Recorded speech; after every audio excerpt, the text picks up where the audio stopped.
cabur menembak mulai menyiapkan atletnya jelang pelaksanaan Porprov 2017.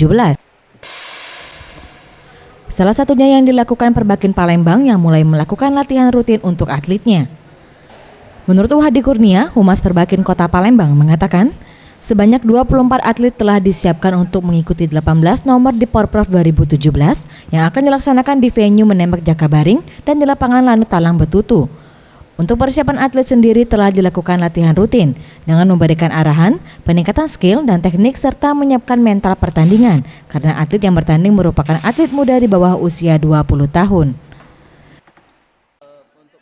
Porprov 2017 ini yang insya Allah akan dilaksanakan tanggal 18 sampai tanggal 22 nanti. Kebetulan untuk cabur menembak itu dapat 4 hari. Kemudian dilaksanakan di 2 tempat, yaitu di lapangan tembak Jakabaring, kemudian di lapangan tembak Lanut, lapangan udara TNI Angkatan Udara. Dan sejauh ini seperti yang dilihat, atlet-atlet untuk Kota Palembang semakin intens latihan. Putra, putri, air pistol, kemudian untuk air rifle juga semakin intens latihan dalam menghadapi Porprov.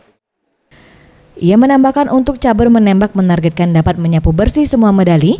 Hal ini sesuai dengan target yang diberikan oleh KONI Palembang harus menjadi juara umum di Porprov 2017.